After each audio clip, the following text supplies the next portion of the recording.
Hello बच्चों,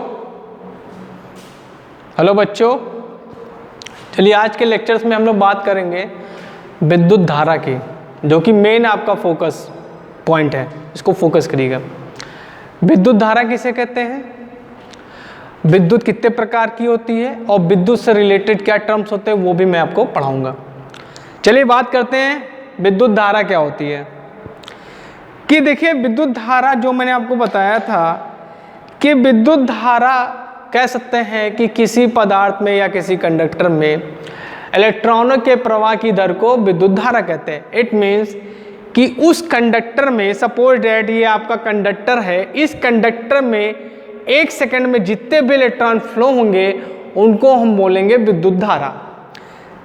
मतलब कि किसी चालक में एक सेकंड में प्रवाहित होने वाले इलेक्ट्रॉनों की संख्या को विद्युत धारा कहते हैं, या किसी चालक में आवेशों के प्रवाह की दर को विद्युत धारा कहते हैं।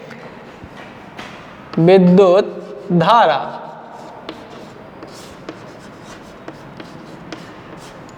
That is current. इसको रिप्रेजेंट करते हैं बच्चों आई से। आई मतलब एम, इसको रिप्रेजेंट करते हैं हम लोग किससे, आई से। और इसका जो मात्रक होता है बच्चों वो होता है एम्पियर। क्या होता है, एम्पियर।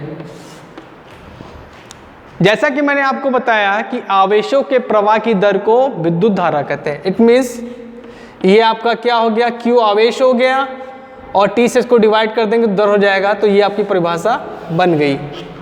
आवेशों के प्रवाह की दर को विद्युत धारा कहते हैं। अगर यहाँ पे हम Q बराबर NE लिख दें तो नया फॉर्मूला आपका बन जाएगा I equal to NE of ये NE क्या है, इलेक्ट्रॉनों की संख्या है। बच्चों आप लोग एक बात हमेशा ध्यान रखिएगा कि किसी भी कंडक्टर में एक सेकंड में कितने इलेक्ट्रॉन फ्लो होते हैं। तो ये हमेशा याद रखिएगा, एक सेकंड में 6.25 इंटू 10⁻18 इलेक्ट्रॉन्स एक सेकंड में किसी भी कंडक्टर में फ्लो होते हैं। ठीक है। अब देखिए हम धारा तो मैंने आपको बता दिया। अब धारा के प्रकार भी जानना चाहिए आपको। धारा कितने प्रकार की होती है। तो बच्चों धारा जो होती है दो प्रकार की होती है। धारा जो होती है बच्चों दो प्रकार की होती है। There are two types of current. There are two types of current.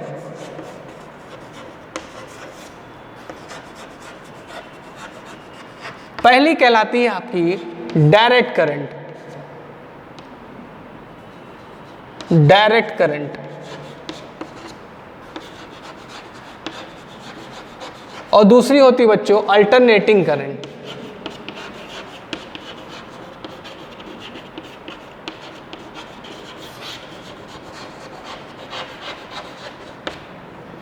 Direct current वो करंट होती है जिसमें धारा की दिशा और वैल्यू चेंज नहीं होती। इट मीन्स इसका डायरेक्शन ऐसे ही रहेगा।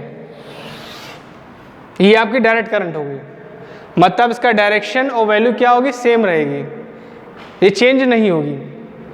ठीक है। और इसमें क्या होती है, फ्रीक्वेंसी नहीं होती है। इसमें क्या होती है, फ्रीक्वेंसी नहीं होती है। अब अगर हम बात करेंगे अल्टरनेटिंग करंट की बेटा बच्चों, तो अल्टरनेटिंग करंट ये होती है आपकी। अल्टरनेटिंग करंट ये होती है। ये तो आपका एक चैप्टर ही है अल्टरनेटिंग करंट का, उसको बाद में बताऊंगा आपको। लेकिन आपको जान लीजिए धारा कितने प्रकार की होती है। तो ये दूसरी प्रकार की धारा है आपकी। इसको बोलते हैं प्रत्यावर्ती धारा या अल्टरनेटिंग करंट।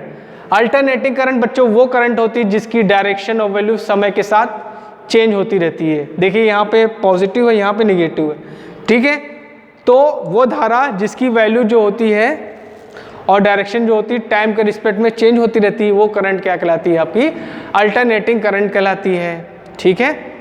अब चलिए बच्चों हम विद्युत ऊर्जा पढ़ते हैं। व्हाट इज विद्युत ऊर्जा, व्हाट इज इलेक्ट्रिकल एनर्जी।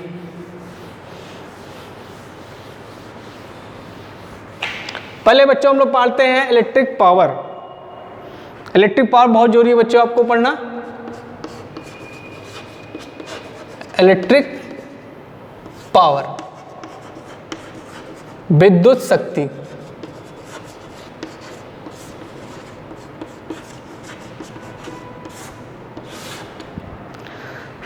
किसी भी इलेक्ट्रिक उपकरण के द्वारा, किसी भी इलेक्ट्रिक उपकरण के द्वारा कार्य करने की दर को हम लोग क्या कहते हैं? विद्युत शक्ति कहते हैं। ठीक है, इसको रिप्रेजेंट करते हैं हम लोग P से। It is represented by P। तो P इक्वल टू क्या होगा? W by T। और इसकी यूनिट होती है बच्चों वाट। क्या होती है? वाट। इसकी यूनिट होती है वाट। तो बच्चों जो ये W है ये आपकी क्या हो गई? विद्युत ऊर्जा हो गई। तो इसको हमने लिख दिया VI इंटू टी होती है ये, और ये T हो गया तो T कैंसिल हो गया, तो आपकी पावर बन गई VI। तो आपको पावर बच्चों क्या मिल गई? P equal to VI। ठीक है, ये आपकी पावर होगी। अब पावर के भी बच्चे 3 फॉर्म होते हैं, उनको मैं आपको बताने जा रहा हूं, बड़े ध्यान से समझो।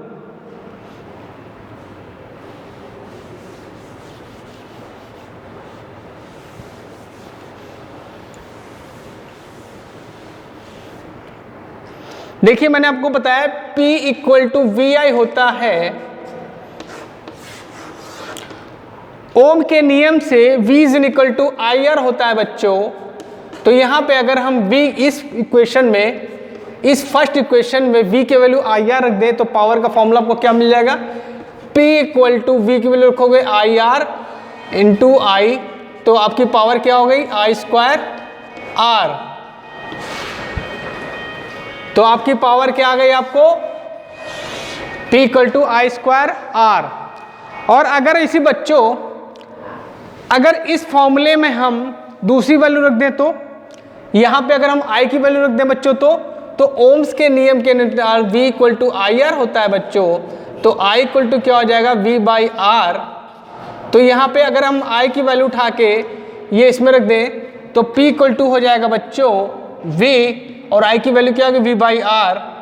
तो आपको नई फॉर्मूला क्या मिल गया पावर का? V square by R। ठीक है, ये बच्चों फॉर्मूले जो होंगे बच्चों ये आपको न्यूमेरिकल्स में बड़े काम आएंगे, तो इन फॉर्मूलों को आप बड़े ध्यान से देखते रहिए। अब तीसरा फॉर्मूला बच्चों क्या होता है? तो आपको बच्चों हमने तीनों फॉर्मूले पावर के बता दिए। ठीक है, चलिए मैं एक साथ लिख भी देता हूं, ऊपर देखिए। तो P इक्वल टू होगा आपका VI, ये पहला फॉर्मूला हो गया। दूसरा हो गया V स्क्वायर अपॉन R, और तीसरा हो गया I स्क्वायर अपॉन R। तो ये आपको 3 फॉर्मूले बेटा पावर के मिल गए। इसके बाद बच्चों हम बात करेंगे विद्युत ऊर्जा की क्या होती है। विद्युत ऊर्जा,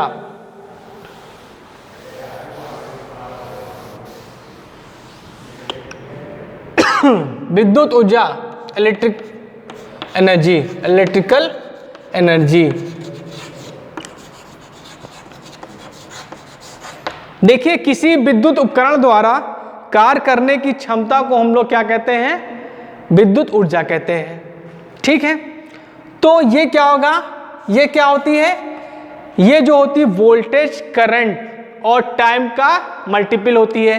इट मीन्स कह सकते हैं W equal to V into I into T। ये आपकी क्या हो गई? विद्युत ऊर्जा हो गई। ठीक है, अगर यहाँ पे हम बाय द ओम्स लॉ यहाँ पे V की वैल्यू हम रखेंगे तो IR रखेंगे, जैसा मैंने पहले आपको वीडियो में बताया बच्चों। तो यहाँ पे क्या हो जाएगा? IR into I into T। तो आपको क्या नया फॉर्मूला मिल जाएगा? I square RT। ये भी आपकी क्या हो गई? ये ऊर्जा हो गई। इस ऊर्जा को हम लोग बोलते हैं ऊष्मीय ऊर्जा। ठीक है, ये इस ऊर्जा को क्या बोलते हैं हम लोग? ऊष्मीय ऊर्जा। ठीक है, अब इसके बाद एक फॉर्मूला और बच्चों मिलेगा आपको, ये आपको मिलेगा V स्क्वायर बाई T। ये भी आपको ऊर्जा का फॉर्मूला मिलेगा। ठीक है, तो मैं बच्चों आपको तीनों फॉर्मूले एक साथ लिख देता हूँ इलेक्ट्रिक एनर्जी के, क्योंकि बच्चों ये एनर्जी के सारे फॉर्मूले आपको न्यूमेरिकल्स में काम आएंगे। ठीक है, ध्यान से देखिएगा बच्चों।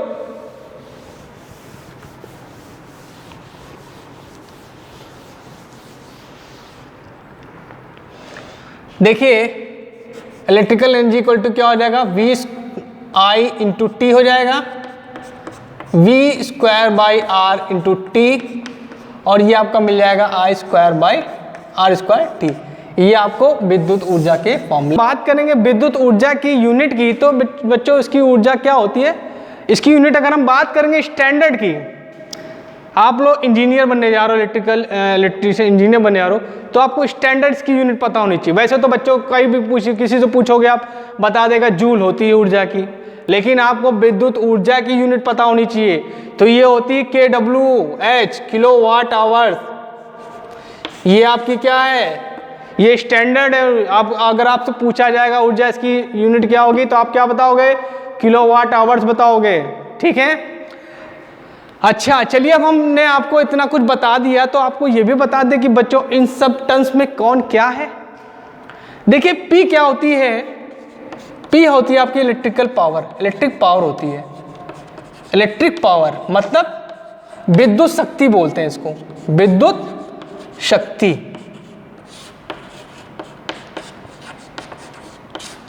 अब यहां पे W क्या हो गई, ये आपकी हो गई इलेक्ट्रिक एनर्जी हो गई, इलेक्ट्रिक एनर्जी हो गई बच्चों आपकी।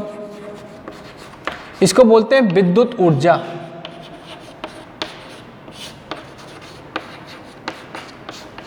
अब इसके बाद हम बात करेंगे V की। V तो क्या होता है, वोल्टेज होता है। ये मैं अभी आपको लेक्चर में बताऊंगा वोल्टेज क्या होता है, नेक्स्ट लेक्चर में बताऊंगा वोल्टेज क्या होता है।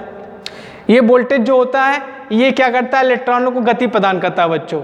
इसी की वजह से इलेक्ट्रॉन गति करते हैं और तभी सर्किट में करंट फ्लो होगी। ठीक है, और बच्चों हमेशा ये ध्यान रखिएगा, जो विद्युत धारा की जो दिशा होती है वो इलेक्ट्रॉनों की गति की दिशा के विपरीत होती है। ठीक है, मतलब मान लीजिए कि इलेक्ट्रॉन जिस दिशा में गति कर रहे हैं तो उसके विपरीत दिशा में करंट फ्लो होगी। ठीक है बच्चों, अब ये क्या हो गई आपकी, आई हो गई आपकी करंट, डेट इज धारा। और उसके बाद आपका आर क्या हो गया, ये हो गया प्रतिरोध, जिसको इंग्लिश में बोलते हैं रेजिस्टेंस। प्रतिरोध बच्चों क्या होता है, प्रतिरोध भी मैं आपको नेक्स्ट लेक्चर में बताऊंगा, लेकिन आप जान लीजिए मोटा मोटा क्या होता है। ये क्या करता है, ये धारा का दुश्मन होता है, ये धारा को सर्किट में बहने नहीं देता है। ठीक है, उसके बाद है टी।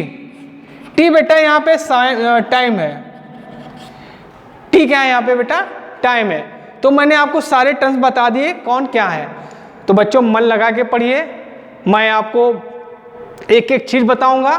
मेरे वीडियोस को फॉलो करिए, नोट्स बनाइए और लर्न करिए, और प्लीज़ मेरे चैनल को लाइक एंड सब्सक्राइब जरूर करिए, जिससे मैं आपके लिए अच्छे अच्छे वीडियोस बना सकूं। Thank you.